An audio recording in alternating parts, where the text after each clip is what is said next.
Gurur Brahma, Gurur Vishnu, Gurur Devo Maheshwaraha, Guru Sakshat Param Brahma, Tasmai Shri Gurave Namaha, Tasmai Shri Gurave Namaha.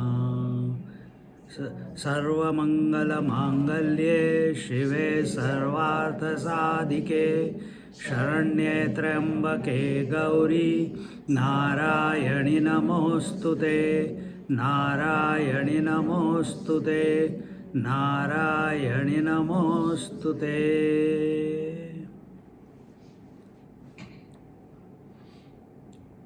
Just put the switch on. Switch off है.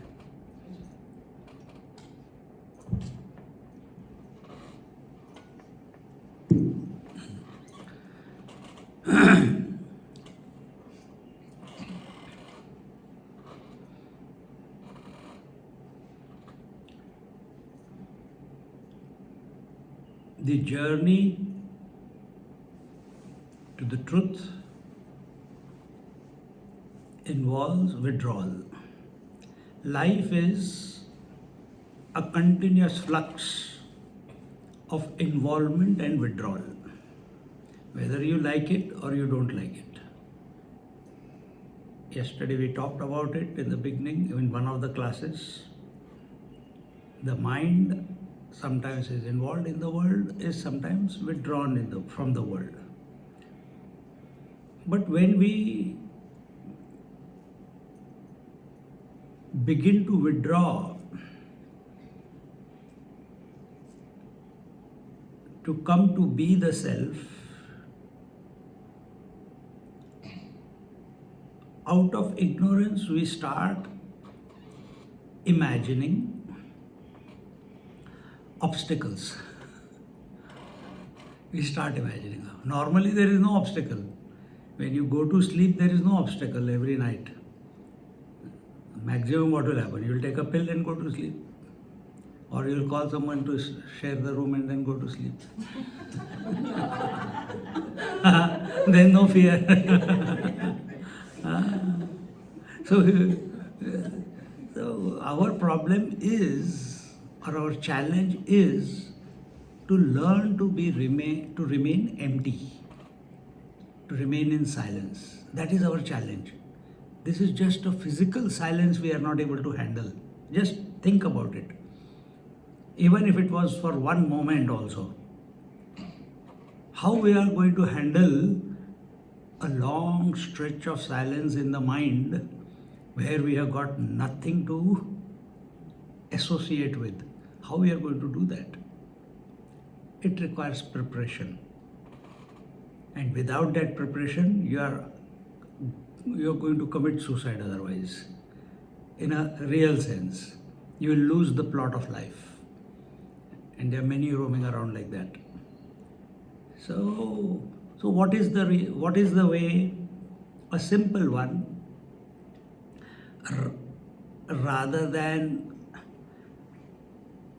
we ourselves trying to inculcate good qualities, we must do that. I'm not saying we must not do that. We must try to invoke the good and we must try to remove the bad. We must do that. But don't do it through your own willpower. That willpower is required only in the initial stages. When we talk about removing the tamas, remember yesterday? And we have to invoke the Mahakali. At that time we require a little bit of willpower. And after that, when our our disposition is not to keep invoking the willpower. Now we use even more power will be there with you once you have removed your basic negative tendencies, bad habits. That's why when we talk about in Patanjali Yoga Sutra, Yama Niyama. What is Yama? Living such a lifestyle that you do not disturb the world nor get disturbed by the world.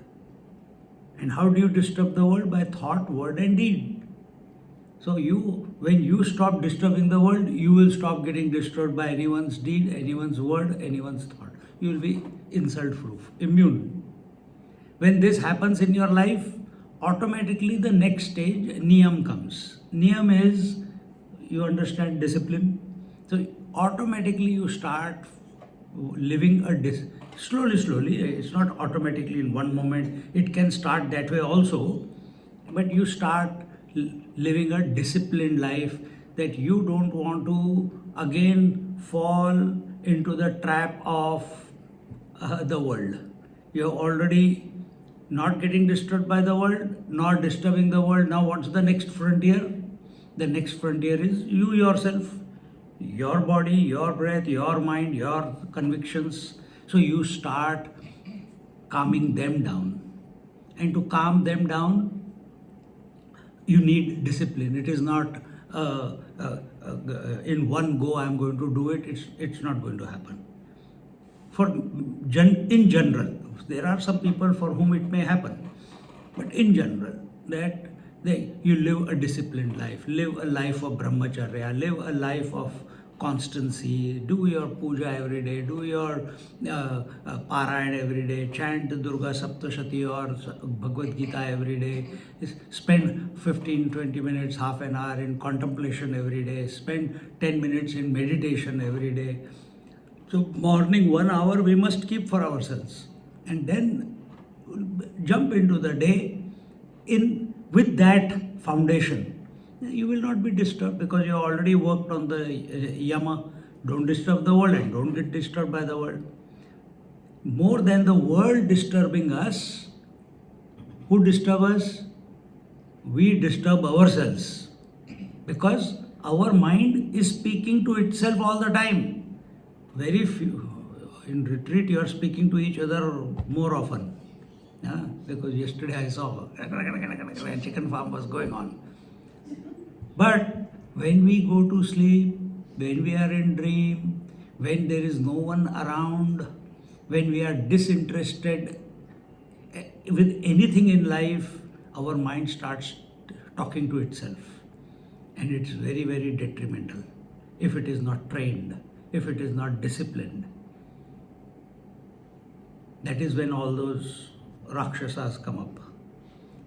That is when they come up. Fear is also one Rakshasa. And the symptoms are the similar. When God is in front of you, what you will feel? Horripulations on your body. Yesterday we saw Markandeya. When Rakshasa comes in front of you, horripulations on the body. Same symptoms. We are getting all these symptoms because of the negative forces, or we are getting from the positive forces.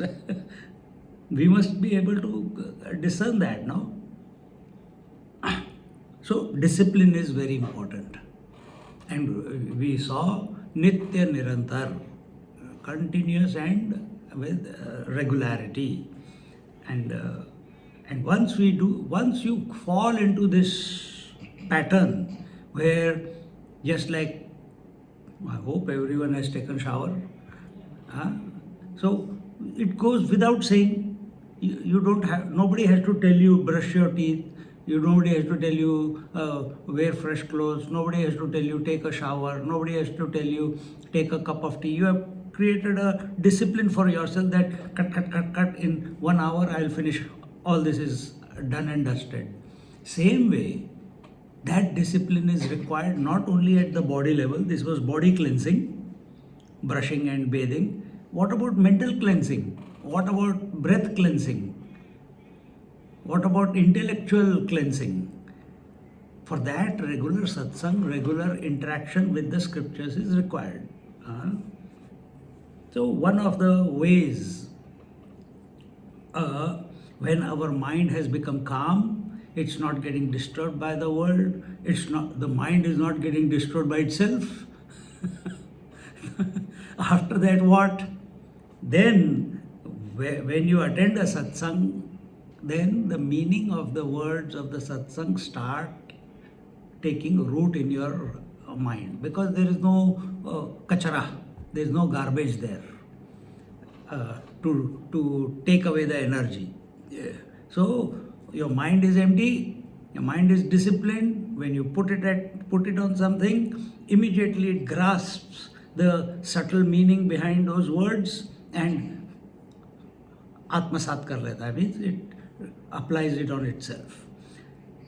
One of the contemplation is, yesterday we saw on Devi, how she looks, that will take you into savikalpa samadhi.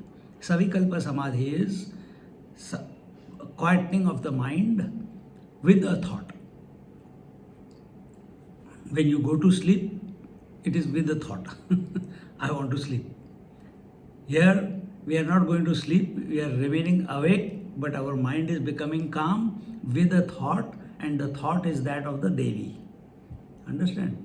We didn't go further, we just looked at her and went into her embrace. But just like we do it for Narayana, we go to the two eyes or the two lips or the 2 feet and then dive into, because from manyness to duality, and then between the two, you keep your attention and they will pull you in. You will be one with the divine. Similarly, in a different manner, that was with thought, today we'll go without thought. But to go to without thought,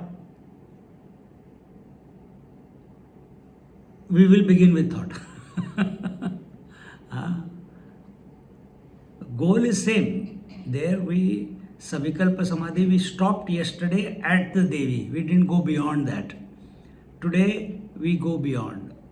And for that, one of the techniques or methodology of withdrawing from the world is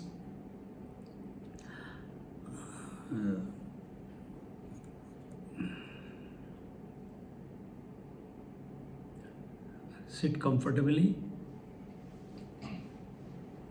keep your eyes closed or open, fingers interlocked on your lap, happy disposition, no thoughts of the past or the future, coming to the utter present, expecting nothing, regretting nothing.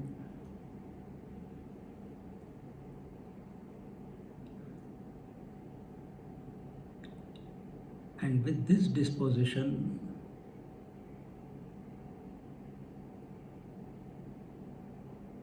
understand that the world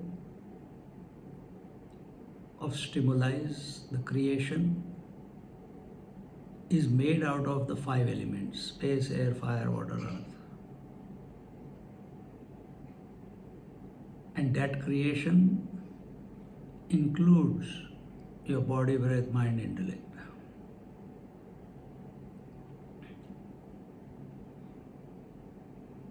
So 5 elements, space, air, fire, water, earth, they are the constant. They do not change. But when they are mixed together, the creation comes about, and that creation is continuously changing. So what was the constant in the world? The 5 great elements. But those 5 great elements, space, air, fire, water, earth, they also go to form your senses. It's part of the world. seeing, hearing, touching, feeling, tasting. Here also we see, if we have never observed, that our eyes remain the same and the colors and forms keep changing. Our ears remain the same and the sounds keep changing. Tongue remains the same and the tastes keep changing. Nose remains the same and the smells keep changing. The skin remains the same and the feeling, the touch, it keeps changing depending upon the various textures. Our goal is to come from many to one. So, manyness of the creation, we came to the 5 elements. We recognize that those 5 elements have gone into making our senses also. At each sensory level, instead of getting lost in the many stimuli at each sensory level, we have recognized that the vision is constant and the stimuli keep changing. The hearing ability is constant and the sounds keep changing, and so on. This is your experience right now. If we have understood this, if we are observing this right now, because the sounds are coming to you and your ear is the same, it's the constant,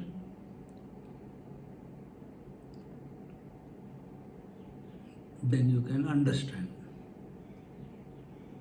But now, from the 5 sensory perceptions, they are continuous. Sometimes we are seeing, sometimes we are hearing, sometimes we are touching, sometimes we are smelling, sometimes we are feeling. So they are not happening at the same time. They appear to be happening at the same time because it's happening very fast. But when you slow down, only one thing can happen at a time. Only one stimuli can appear at a time. So what is the constant behind the 5 senses? The constant behind the 5 senses is the mind.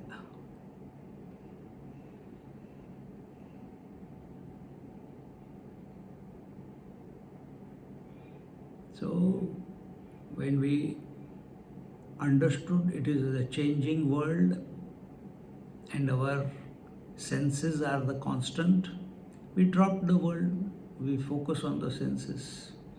Now we have understood that the senses are continuously changing, so we come to the constant behind, the cause behind, and that is the mind. Because if there is no mind, there is no senses. The senses cannot function. The ability of each sense cannot function if the mind is not there. So we come back to the mind. We are withdrawing.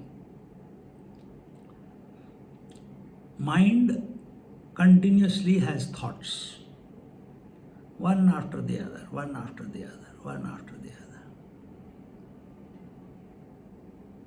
And thoughts are fickle. They say it is the monkey mind. The thoughts are fickle. They are continuously coming and going, and the meaning to the thoughts is given by the intellect. And so just having thoughts in the mind, is a person matured? Is he wise?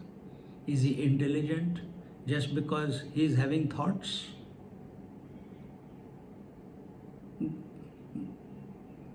Normally people become afraid if there are no thoughts. Having thoughts is not equal to wisdom. You can study scriptures, collect the thoughts of the scriptures, by heart the scriptures, remember the scriptures, what this saint said, what that saint said. I know how to repeat the entire Bhagavad Gita, the entire Durga Saptashati, etc., etc. That is not intelligence. See, having thoughts is not equal to wisdom. Thoughts are of two types. Majority of the time, our thoughts that are coming in our mind are due to the stimuli through the senses. They are forming the thoughts in our mind. And when the thoughts appear in the mind, they don't know where to go. They've got no idea. They're just coming and getting dumped. Because senses are always open. So the data is coming in.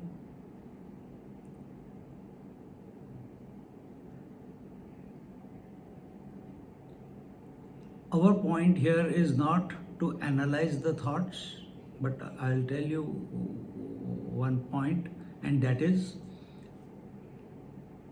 if the thoughts are of the nature of stimuli from the world, they are erratic, they are uncontrollable, they will lead to disturbance, agitation, restlessness,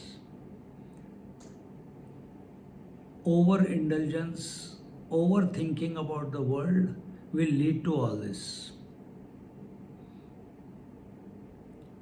And when one observes like this, okay, I am too tired thinking, then what do? Go to sleep, because you want to be free of the thoughts. But we don't want to go to sleep. We want to remain awake. Then we go to the cause of the mind also. What is that which is knowing at this moment? We are not talking about hypothesis. At this moment, who is knowing all these thoughts coming in the mind? That is the I. Without I, the thoughts cannot come and make an impression in the mind. The I owns all the thoughts. Initial stages, I owns for a seeker. Then the I becomes the witness of all the thoughts. And then I, here, if you want to take it in another angle, the I is saying that, yeah, these thoughts are of the world, but they are not giving me the satisfaction. These thoughts are of the world, they are not bringing the silence, they are not expanding my potential. How can I do that? So the I starts thinking thoughts, not of the world, but takes some trigger, like Upanishads, Bhagavad Gita, Durga Saptashati, Ramayana, takes some trigger from there and starts contemplating on it with faith. Because what does I want to do? I doesn't want to remain a helpless, powerless, controlless entity. It wants power, it wants control, it wants prosperity, it wants liberation, it wants to be free. So when it starts contemplating on something higher, let's say the Devi or the Lord, slowly his attention is totally withdrawn from the world, and that is directly proportional to his involvement with the higher. And what is that higher? Right now, it is still the form only. It is the form of the Lord or the Goddess. And that is the stage of intellect where the I is getting reflected, to the stage of the total intellect where the total I is getting reflected. Just like the sun is reflecting in a bucket of water and the sun is reflecting in the ocean.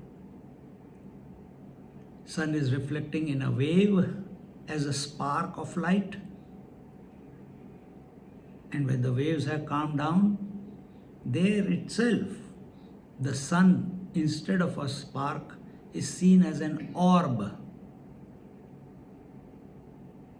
With reference to spark, we say, oh, see that sparkle coming from that wave? But when there is no wave, what do we see? See the reflection of the sun in the ocean?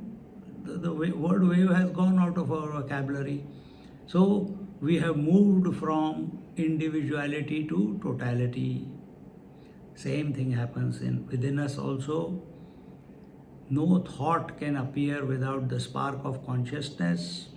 Now, the thought is not of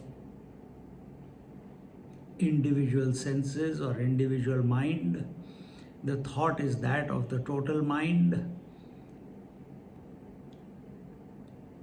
And the total mind cannot express without the spark of consciousness, just as the individual mind cannot express without the spark of consciousness.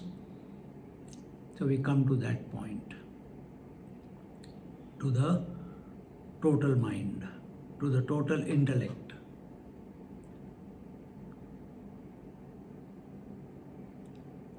At the total intellect level, again we will repeat, from the world of names and forms, we came to the senses. From senses, we came to the mind, the thoughts. From the thoughts, we came to the I, from intellect. From I, we went to the total I, the total intellect. And from total intellect, we have to take a jump now. We recognize that this total intellect also, at times it is active, at times it is inactive. It is not continuously active. Just like we have waking, dream and deep sleep, there in deep sleep the I is not active. Similarly, at the totality level, there also there is waking, there is creation and dissolution. So the span is longer, no doubt, but when we get to that point, we say our goal, because still it is with form, still it is as a concept. From where are these thoughts coming from? From where is, what is the essence behind the form of the Lord? At the total intellect level, people experience the Virat Purush, the Vaishvanara, which Arjuna experienced in the 11th chapter of the Bhagavad Gita.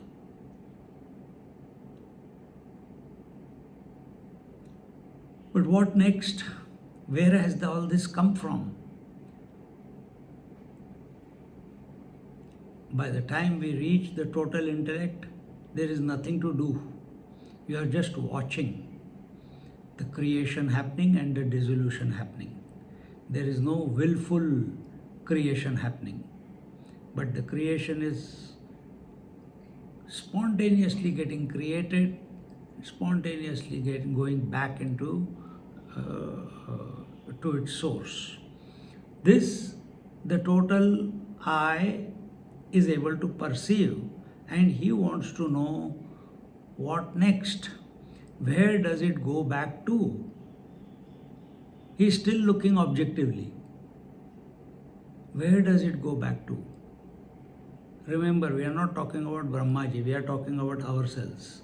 We have started off with ignorance, and slowly we are gaining wisdom, understanding about that supreme reality whom we are searching objectively.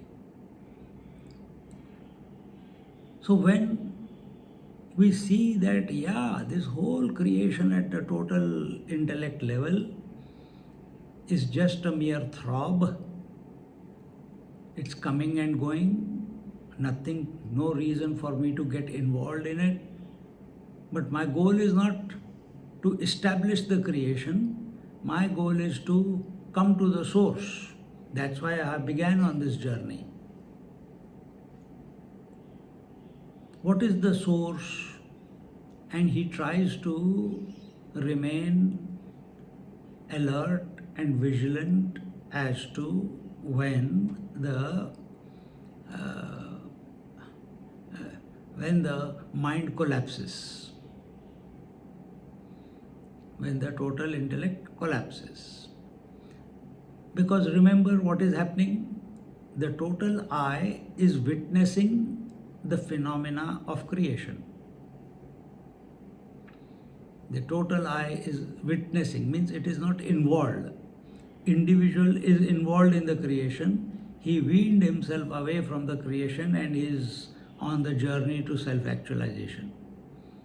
When he reaches the total I, he is the witness. After some time spending in the witnessing of what is the phenomena going on,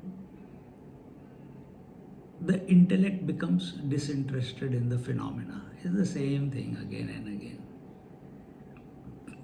We saw that in the Markandeya story yesterday. Going into the, breathed in by the small child, thrown out of the nostrils of the small child, again going around in the waters, eaten by the animals, and then again seeing the baby, again going. After some time, prayed to the Lord. So when you become tired of the whole thing, of witnessing, why am I witnessing outside? My goal was the source. I want to find out what is the source, but I'm looking outwards. This has to come naturally as a result of our contemplation and inward journey. At that moment, when the disinterest in the witnessed takes place, the witness becomes aware of itself. Just like when there is nothing to see, the eyes become aware of themselves. Same way, the eye becomes aware of itself. Can it see? No.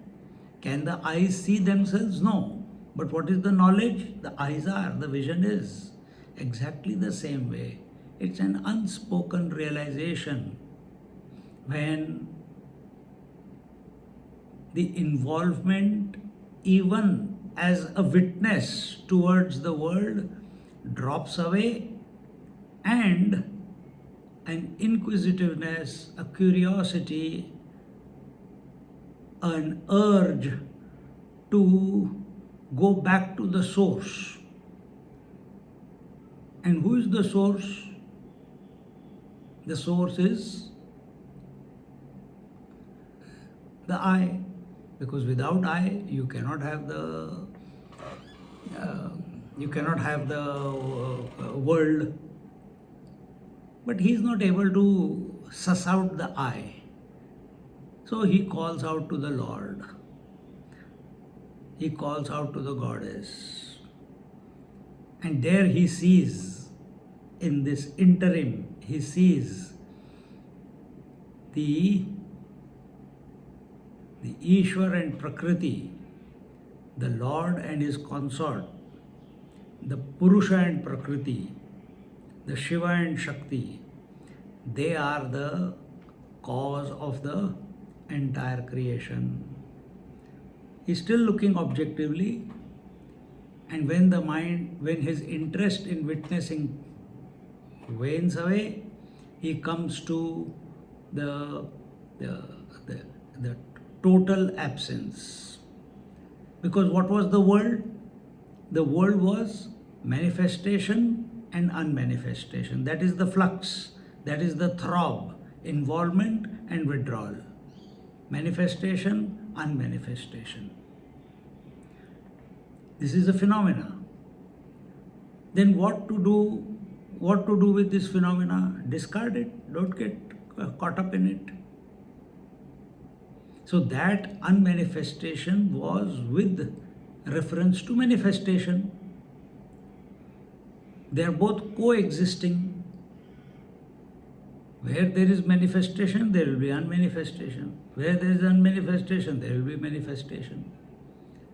But these two are coming and going because of whom either I come to this poise that I am the one in whose presence they are coming and going, or I attribute, a devotee will say it is the Lord who is making it come and go. And when his attention is on the Lord or the Goddess, then he sees that it is the Shakti who is appearing as the manifestation and the unmanifestation. As manifestation, the eye can get distracted. In unmanifestation, eye has got nothing to get distracted by.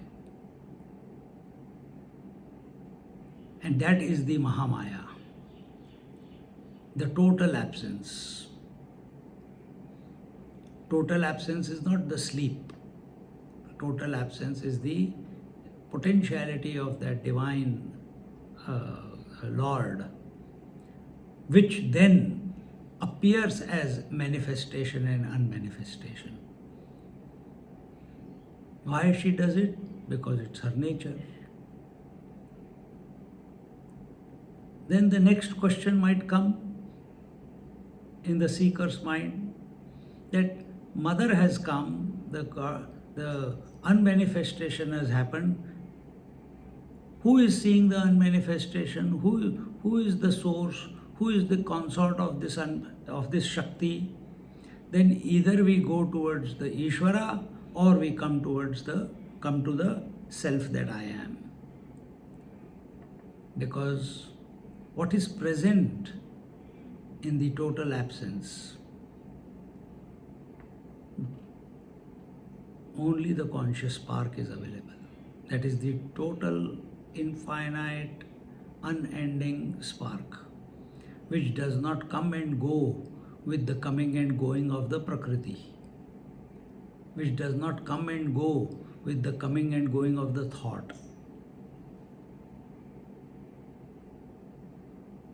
The spark of the sun, if the wave is there, it will appear as a spark. When the wave is not there, it will disappear.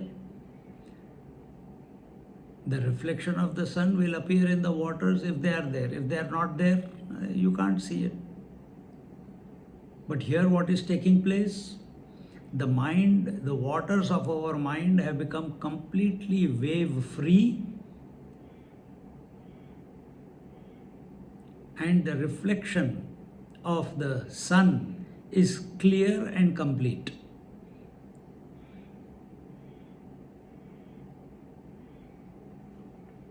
With no boundaries. Ocean has no boundaries. Bucket has a boundary. Wave has a boundary. No boundaries. Infinite. The quality of the reflected sun and the quality of the original sun are one and the same. At this moment, instead of remaining in the disposition,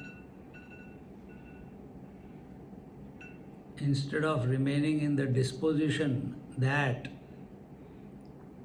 there is nothing, there is absence, there is emptiness, there is void,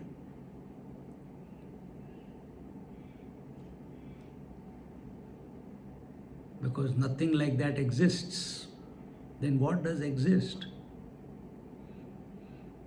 Only consciousness exists.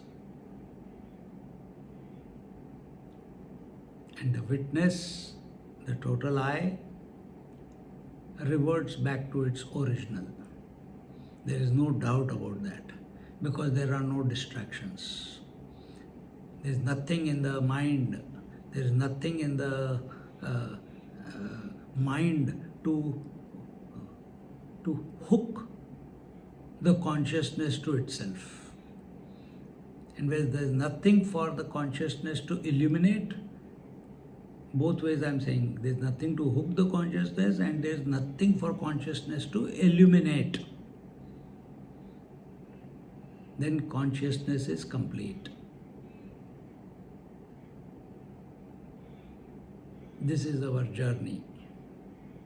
Again, I will repeat, from the world we came to the senses, from senses we came to the mind, from the mind, many thoughts in the mind, we came to the I, from the I we took a jump to the total I, from the total I, there we are the witness of the total universe, and that universe, the nature of the universe is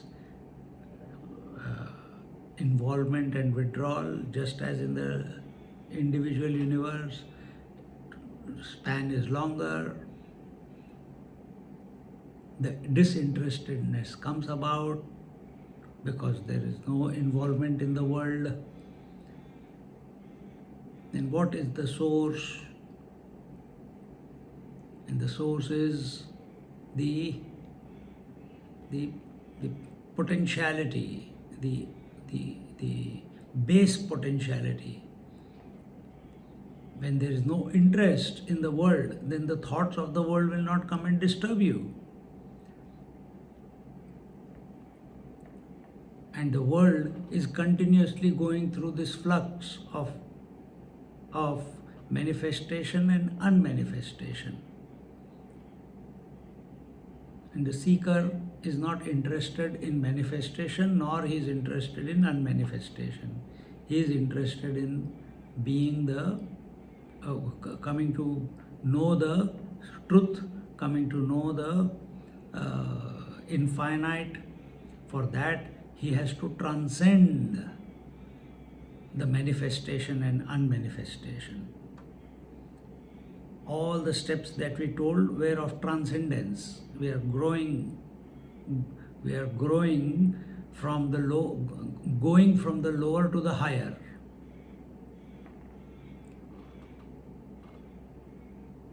And when the unmanifestation at the witnessing level happens, at that moment there is nothing but the self and self alone.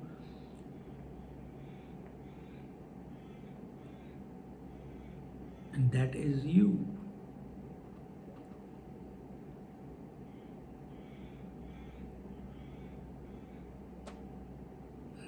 This is the step-by-step liberation as given in our scriptures.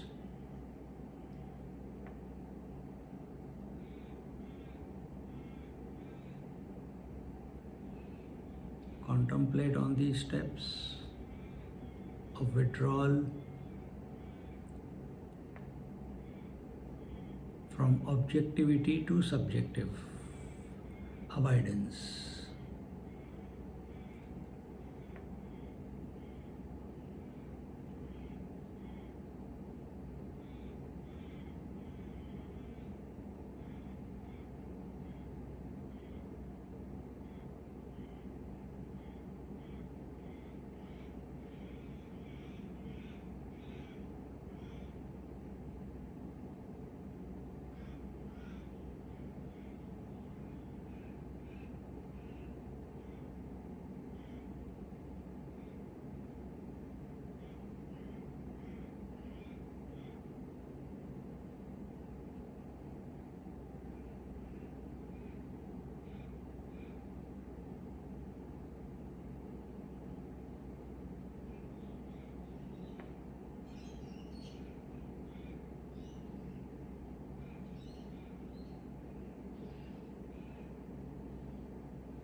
From the witness I, come down to the I.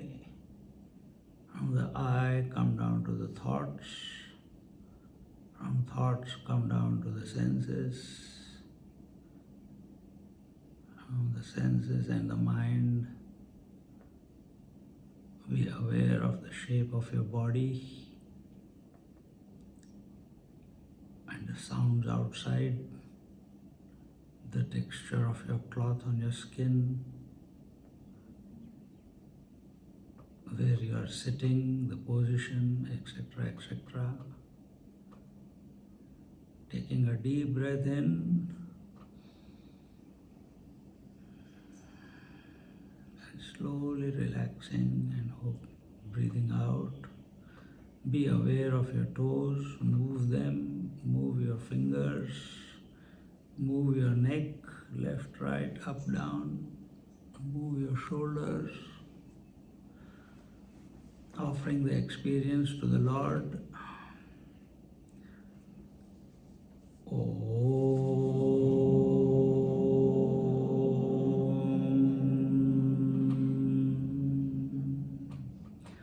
Purnamada Purnamidam Purnat Purnamudachyate Purnasya Purnamadaya Purnamevavashishyate.